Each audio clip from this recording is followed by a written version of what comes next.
What's up, everybody? Jerry here. Hope everybody's doing good. I got a few things I want to talk about today. First thing I want to talk about, weak astral projections. So you project out a body only to find that you can't really move or go anywhere, you know, or you're stuck in the same position that your physical body's in. You know, so I want to talk about that and go over a little bit of what I experienced, give you a little bit of an example. What really causes this, there's only two real things I can think of. One reason, it's actually pretty good if you experience this because, you know, it's not a bad thing because you're projecting consciously out of body before your physical body is even all the way asleep, okay? So that's what causes the weak projection. You actually project out before your body's fallen, you know, into that deep sleep, you know? So you're still experiencing, you know, kind of 50-50, you know? And when you project out like that, you still have a sense of your body, you know? Another reason, you project out a body and you're stuck in the position that your body's lying in. And the reason for that is you're just too close to your body. It can often be a bit of a struggle to get away from your body because there is a pull, like a magnetic pull going on from your expended energy body to your astral body, you know. So you've got to put in a little bit of an effort to get away from it. I guess one more reason could be a lack of energy, and this is why it's important for us to do energy work to activate our chakras and raise energy. And I always recommend before you get ready to astral project, lie down, get in a meditative state, and activate your chakras and raise a little bit of energy first. That way when you start to relax and drift off, you'll have a little bit more energy to move out because, you know, naturally we draw in this energy once you fall into a deep dream state. You know, once the body's asleep, the expended energy body rises slightly up and your chakras open and you draw in energy, okay? So it's good to draw in and work your chakras beforehand. That way you just have a little bit more energy. You know, you definitely need it, that extra momentum to break free from that magnetic pull that you'll experience. So, I had an astral projection experience the other day, and I pushed out of my body, and I was just in my expanded energy body. I didn't continue outward, you know, and break free into the astral body. And I was just aware, you know, of my room, and I was laying there. But I was laying in the bed, and I'd pushed out of my expanded energy body. And I thought someone was laying really close to me or beside me. And then I started to move, and I seen my hands actually rise up, my energy hands. And I realized, oh, I'm in my expanded energy body. I was seeing two bodies, you know. I was seeing my physical body, and I was seeing my expanded energy body slightly out of coincidence with my physical body. And you know, you could move your arms and legs or whatever, but it still takes a little bit of you know, conscious effort to break free from the expended energy body and go on out to the astral travel experience.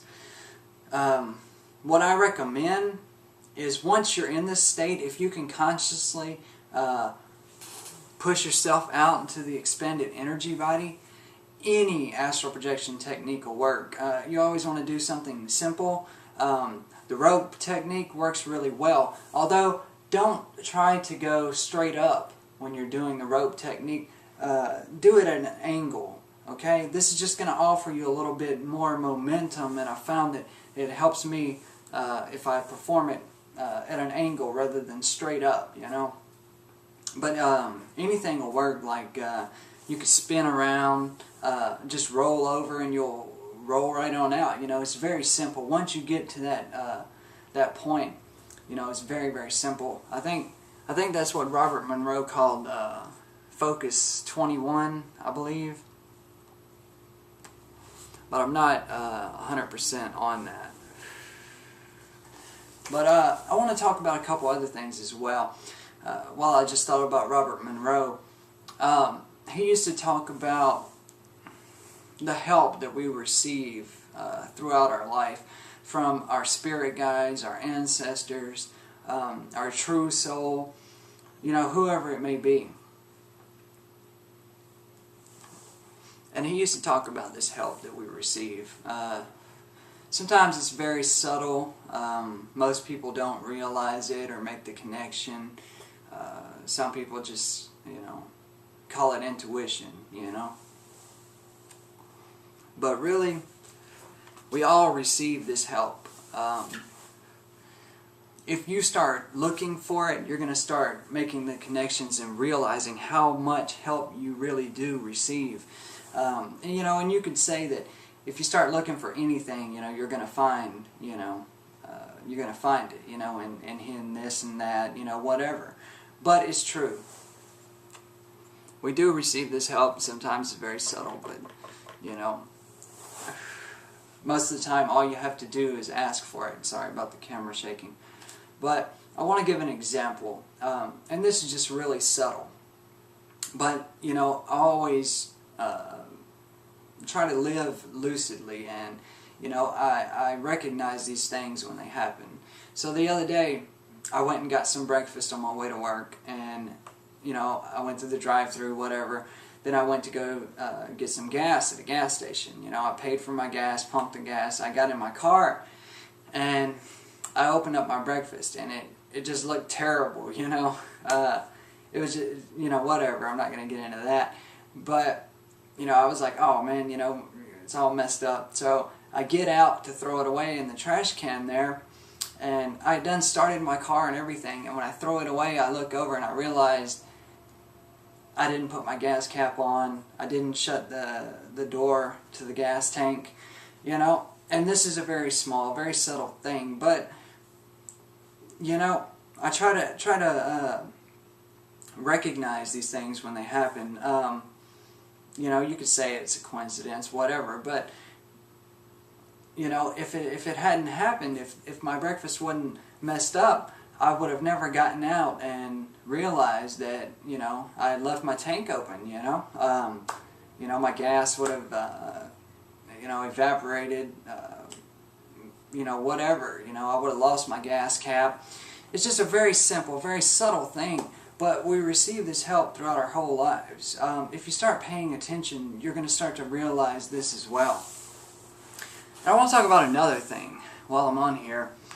I went to work the other day, and I get out of my car, and I see this huge freaking blimp going over the top of my work, and it's like hovering like directly over my work.